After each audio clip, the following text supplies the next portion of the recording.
नमस्कार। मेरे YouTube channel में पुनः एक बार आप सभी को बहुत बहुत स्वागत है। तो आज हम आपके लिए एक नया टॉपिक के साथ आ रहे हैं, प्रस्तुत हो रहे हैं। तो चलिए देखते हैं कौन सा नया टॉपिक है। तो इसके पहले आपने यदि अभी तक चैनल को सब्सक्राइब नहीं तो कर लीजिए और बेल आइकन को भी फटाफट दबा लीजिए ताकि मेरा वीडियो आप तक सबसे पहले पहुंचता रहे। तो नया टॉपिक क्या है भाई? तो नया टॉपिक है कि हिंदी में हम अच्छा मार्क्स कैसे पाएँ।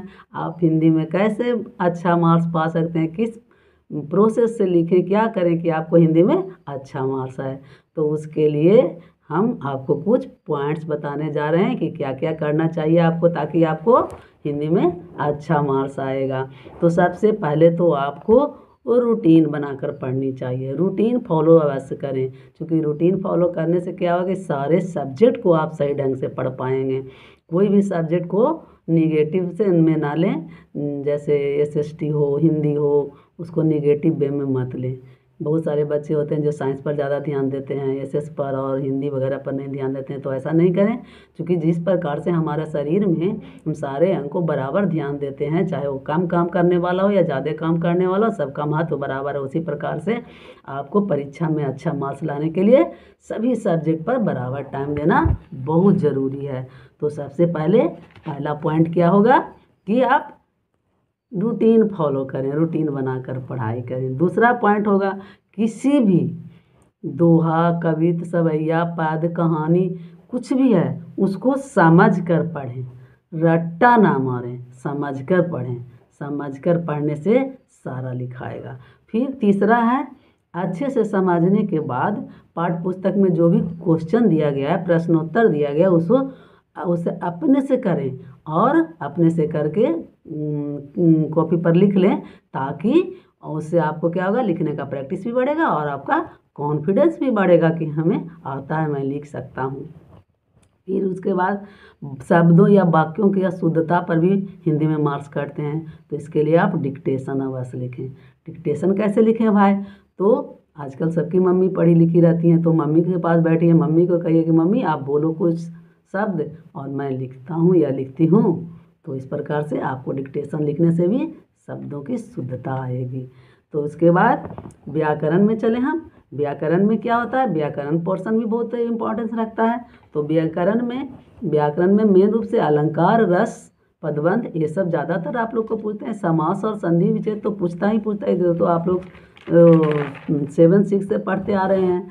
तो अलंकार, रस थोड़ा सा नया होता है, पदबंध, तो इस सब पर ज़्यादा ध्यान दें, सब पर ध्यान दीजिए, लेकिन तो उसको समझ लीजिए, अच्छा से समझ लीजिए। समझने के बाद यदि आपके पुस्तक में काव्य जो है, काव्य पार्ट है, उसमें कौन सा कविता में कौन सा अलंकार दिया गया है, कौन सा रस है, सारे को लिखते जाइए, चुनते जाइए, तो आपको एकदम अच्छा से दिमाग में बैठ जाएगा रस और अलंकार। फिर निबंध आता है। निबंध भी आप लोग को लिखने के लिए आता है 11th-12th दोनों में और 10th में भी। तो निबंध में तो पॉइंट्स आजकल दिए हुए रहते हैं, तो उसके अनुसार डील करना होता है, तो बहुत आसान बात है।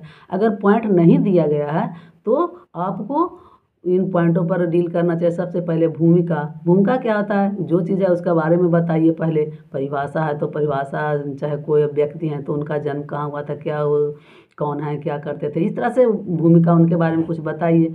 उसके बाद विस्तार कीजिए उनका, उसके बारे में, उसके उस निबंध के बारे में, उसके बाद उससे क्या लाभ है, क्या हानि है, ये लिखिए। उसके बाद उपसंहार मतलब निष्कर्ष निकाल कर लिख दीजिए कि क्या करना चाहिए हम लोगों को इसके लिए। तो इस तरह से हो गया निबंध। फिर उसके बाद एक अनुच्छेद आता है। अनुच्छेद क्या होता है? लघु निबंध होता है। निबंध का ही छोटा रूप होता है, उसे अनुच्छेद कहा जाता है। तो उसका जो सार है, सारे का निचोड़ करके, जो निबंध में जैसे लिखते हैं उसी का सारा का निचोड़ छोटा में करके लिख दीजिए, अनुच्छेद लेखन हो गया। उसके बाद आता है भाव पलवन या एक्सपेंशन कहते हैं। वो छोटा सा पॉइंट दिया हुआ रहता है, जैसे कहावत कोई, जैसे क्या, पराधीन सपने सुख नाही, हाथ कंगन को आरसी क्या, पोथी पढ़े पढ़ी जगमुआ, पंडित भया न कोई, इस तरह से दिया हुआ रहेगा। तो उसका अर्थ समझ लीजिए पहले कि क्या कह रहा है इसमें, इसका अर्थ क्या निकल रहा है, और उसके अर्थ के अनुसार उसको लिख दीजिए। पूरा भावार्थ उसका हो गया, भाव पल्लवन। उसके बाद आपको आता है संक्षेपण। संक्षेपण भी एक आता है। तो संक्षेपण कैसे लिखेंगे? तो संक्षेपण में सबसे पहले हम उसको क्या करेंगे, आप वर्ड को गिन जाइए। तो उसको 1/3 में लिखना होता है जितना शब्द दिया गया है। मान लीजिए उसमें जो दिया गया है आपको पाठ क्वेश्चन पेपर में जो गद्यांश दिया गया है वो मान लीजिए 180 वर्ड में, तो आपको 60 वर्ड में लिखना होगा। तो इसके लिए उसको 2-3 बार अच्छी से पढ़ जाइए। अच्छा से पढ़ने के बाद उसको संक्षेप करके लिख जाइए। उसको सार निकल रहा है उसको सार को लिख देना है संक्षेप में। और जहाँ पर आ रहा है मैं शब्द, वहाँ पर वाह करके लिखिए तो ज़्यादा अच्छा बनेगा। तो इस प्रकार से आपका संक्षेपण हो गया। अब हाँ, और एक चीज़ और संक्षेपण में, उसका शीर्षक एक ज़रूर दीजिए और लास्ट में कितने पूरा वर्ड थे और कितना संक्षेपित वर्ड हुआ वो लिख दीजिए। आपको 1 नंबर कोई नहीं काटेगा। उसके बाद आप आता है एक और टॉपिक आता है प्रतिवेदन। प्रतिवेदन क्या होता है? किसी भी प्रतिवेदन का अर्थ होता है ऐसी गतिविधियों या कार्यक्रमों का ब्यौरा जो किसी शैक्षणिक, सरकारी या गैर सरकारी संगठनों में साप्ताहिक, मासिक या वार्षिक कोई फंक्शन होते हैं, कार्यक्रम होता है, उसका पूर्ण ब्यौरा देना कि कैसे क्या। जैसे मान लीजिए आपके स्कूल में एनुअल फंक्शन होता है या 15 अगस्त का फंक्शन होता है, 26 जनवरी का फंक्शन होता है या और किसी प्रकार का फंक्शन होता है, तो उसको कैसे कैसे हुआ, क्या हुआ, सारा लिखिए। सबसे पहले तो उसके ऊपर टॉपिक शीर्षक जरूर दीजिए किस चीज़ के बारे में लिखा जा रहा है। यदि एनुअल फंक्शन का है तो लिखिए कि एनुअल स्कूल का एनुअल फंक्शन का प्रोग्राम, या फिर लिखिए कि स्वतंत्रता दिवस पर किया गया कार्यक्रम। इस तरह से एक टॉपिक दीजिए। उसके बाद कैसे कैसे हुआ, शुरू से आरंभ हुआ अंत तक पूरा लिख जाइए कि इसके बाद ये हुआ, इसके बाद ये हुआ, इसके बाद इस तरह से।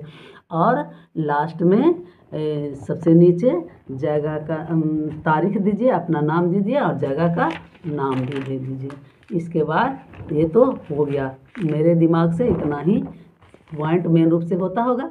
और यदि इस प्रकार से आप देते हैं, निम्नलिखित बातों का ध्यान देते हैं जो हमने बता दिया, उपरोक्त बातों पर आप अमल करते हैं मेरे पॉइंट्स पर, तो आप अच्छे से अच्छे मार्क्स ज़रूर लेकर आएंगे।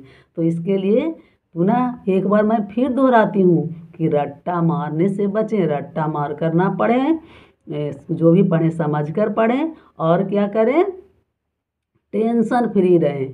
टेंशन फ्री होकर एग्जामिनेशन हॉल में जाएं।